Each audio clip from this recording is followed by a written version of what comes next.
Minasan, konnichiwa, jamu desu, and welcome to Hikari Online Class. For today's lesson, pag-aaralan natin ang lesson 19 ng ating grammar discussion. Are you ready? Dewa hajimemashou.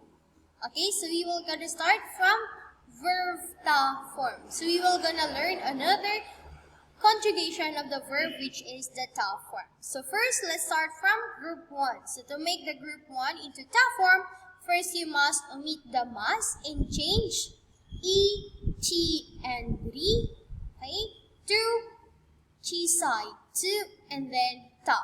For example, in the e, we will gonna have the verb I must, okay? I must, so we will gonna omit the must and change the e to chisai to. So I must becomes atta. Again, I must becomes atta. Next is the chi, okay? For the word mochimasu, okay? Mochimasu becomes motta. Motta. Okay, and ri is for the verb torimasu. Torimasu becomes totta. Totta. Okay? Another is the change the be, me, ni to enda. Okay? Enda. Let's start from the be for the verb yobimasu. So you omit the mas, you change be to enda, so yobimasu becomes yonda. Yonda. Next, ni for the word nomimasu. Nomimasu becomes nonda. Nonda. And ni for the word shinimasu. Okay? Shinimasu becomes shinda. Shinda. Okay, next. Ki. If the last verb stem is ki, so you will gonna change it to ita. For example, the verb is kakimasu. So kakimasu becomes kaita. Kaita. Okay, and if it's gi, so you need to change it to ida. For the word isogimasu, so you will gonna change it into ta form. So isogimasu becomes isoida. Isoida. And if the verb stem lasts with shi, so you make shi to shita. For example, hanashimasu. Hanashimasu becomes hanashita. Okay? And for the special here is the ikimasu. So ikimasu becomes ita. Okay? So again, let's start from I must to ta form. I must becomes atta. Mochimasu becomes motta. Torimasu becomes totta. Yobimasu becomes yonda. Nomimasu becomes nonda. Shinimasu becomes shinda. Kakimasu becomes kaita. Isogimasu becomes isoida. And hanashimasu becomes hanashita. Okay, and remember the special in group 1, ikimasu becomes ita. Okay? So now let's proceed to group 2 special and group 3. Okay, so you just simply omit mas and add ta. For example, the word in group 2, oshemasu. So you omit mas and then add ta. So oshemasu becomes osheta. Next, misemasu becomes miseta. Mimasu becomes mita. Karimasu becomes karita. Shimasu becomes shita. Kimasu becomes kita.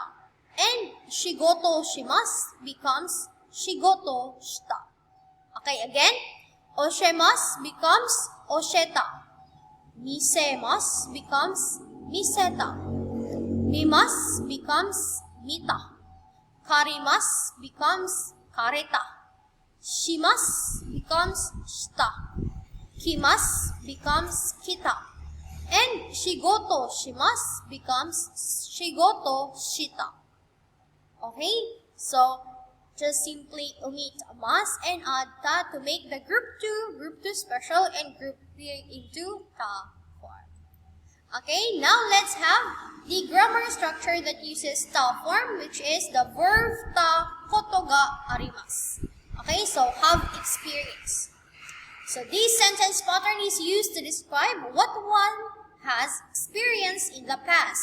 This is basically the same sentence as watashi wa noun ga arimasu, which you learned in the lesson 2. But the content on one's experience is expressed by nominalized phrase, verb ta form koto. Okay? So ginagamit ang sentence na ito to express na nangyari or nagawa mo na or na-experience mo na ang isang verb. Just like an example here. I have ridden on a horse. Nakasakay na ako ng kabayo. Umani no takoto ga arimasu. Okay, horse is uma, kung saan ka sumakay, that is particle ni. So, umani no takoto ga arimasu. Okay, so ginawa mo si norimasu as in ta form. So, no ta and then you add koto ga arimasu. Okay, so this sentence simply means that nakasakay ka na ng kabayo. Okay, or you have already experienced riding a horse. Note that it is therefore different from a sentence which merely states the fact that one did something at a certain time in the past. Okay? So, magkaiba siya sa sentence na sinasabi mong nakasakay ka na sa kabayo sa sumakay ka ng kabayo. Okay? Just like in example here. First, I have umani no takoto ga arimasu. Nakasakay na ako ng kabayo. Okay, while I rode a horse in Hokkaido. Sumakay ako ng kabayo sa Hokkaido. So in Japanese, Hokkaido de umani norimashita. Okay, again, Hokkaido de umani norimashita.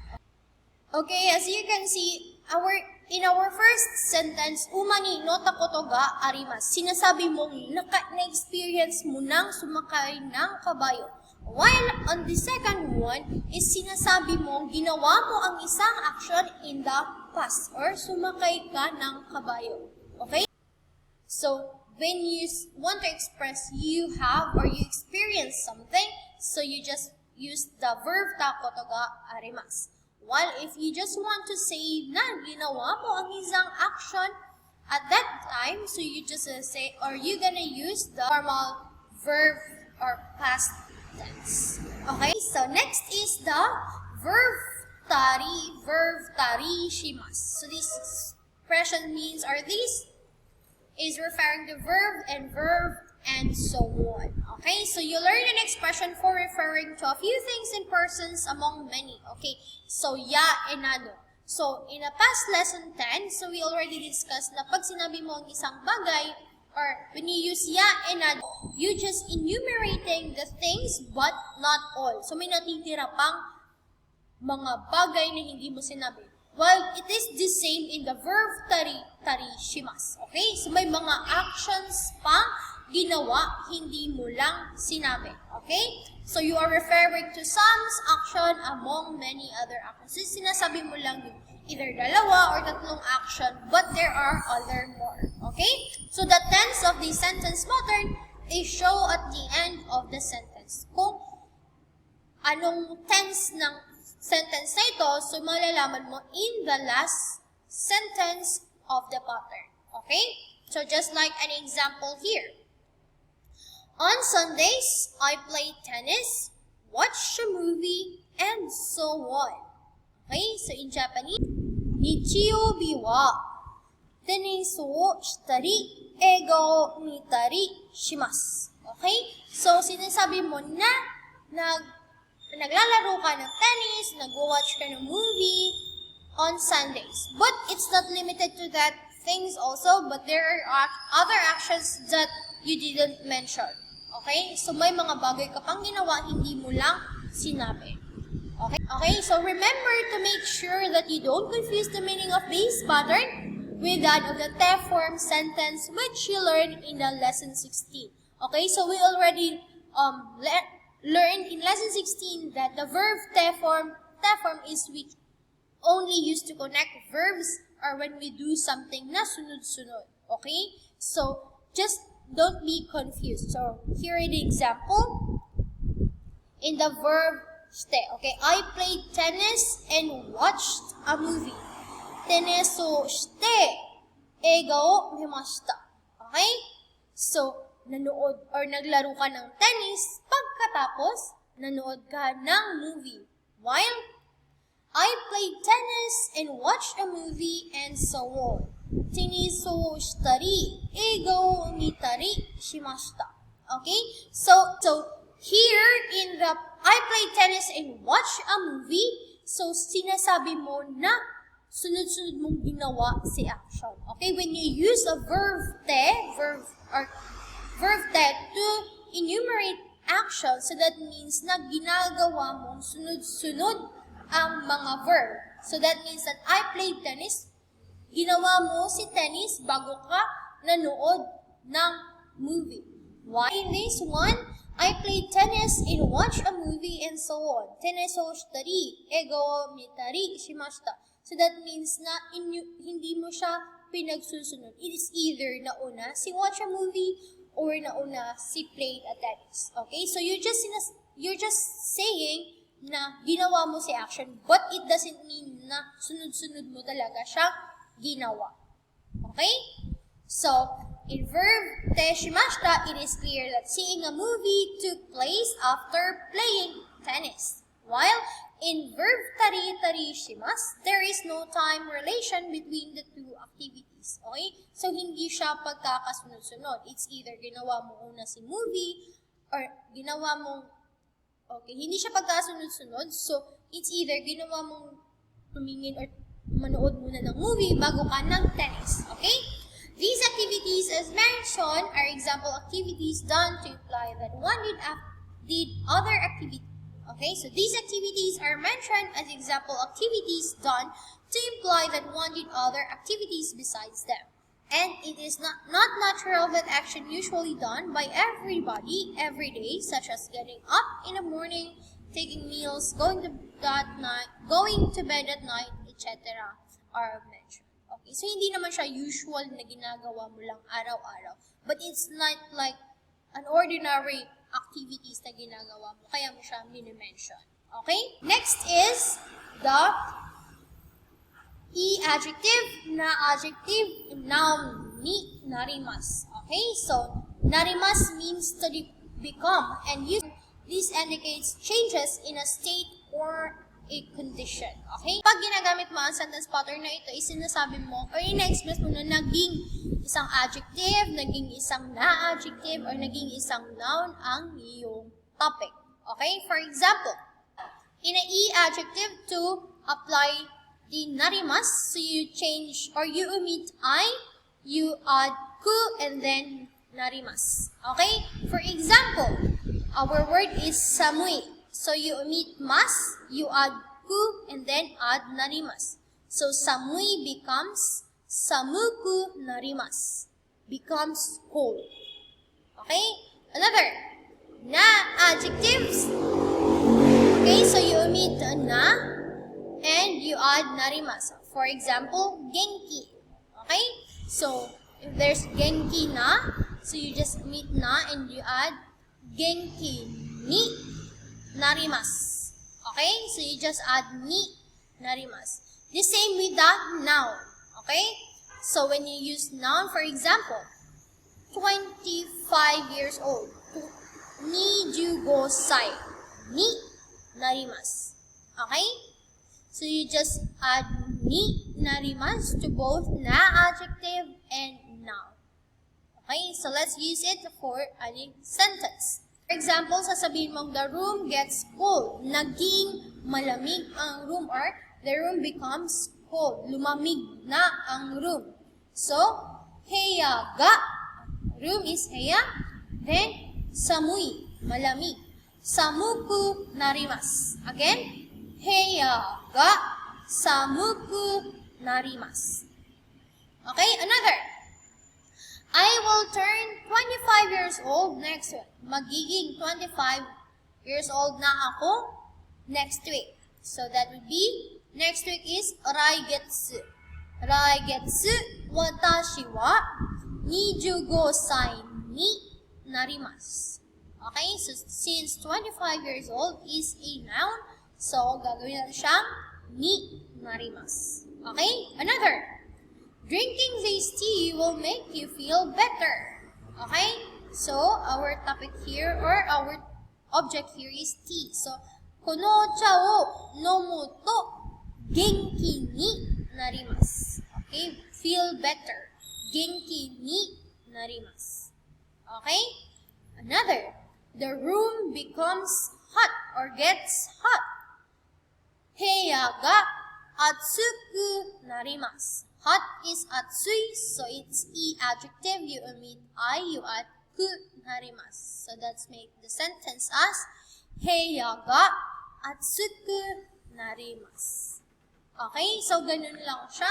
So remember that e adjective, you just omit I, change it to ku, and add narimasu. And with the noun and na adjective, you just put ni narimasu. Okay? Kung anong naging siya or anong magiging noun or anong magiging na adjective. Okay, next is so desne. So desne is used when you agree or you sympathize with what your partner in conversation said. So, okay, so desu ka with a falling intonation is a similar expression to this, which you already learned in the lesson 2 and 6. Okay? So desu ka. So it's a lower intonation. However, an expression of your conviction or exclamation after getting an information which was unknown to you. Okay? So ginagamit mo lang si so desu ka sa mga information na parang hindi ka familiar with or bago mo lang nalaman. While so desu ne is used to express your agreement or sympathy with your partner in conversation when he or she refers to something you agree with or you already know. Okay? So, ginagamit si so desu ne pag yung pinag-uusapan mo is nag-a-agree ka, sumasang-ayon ka, at kung alam mo na or may knowledge ka na about it. Okay? So desu ne. Again, so desu ka is used to expression of conviction or exclamation na na-receive mo information is bago sa'yo or unknown to you. While so desu ne is giving an sympathy with your partner when you are agreeing to something or you already know about that topic. Okay? For example, in this conversation, it's getting cold. Samuko narimashita ne. So desu ne. I agree. Okay, so nag-agree ka na lumalamig na talaga. Okay? Okay, and that's the end for our lesson 19. So I hope you learned something new, vocabularies, new sentence pattern, and new grammar structure in these lessons. So keep practicing and ganbatte kudasai.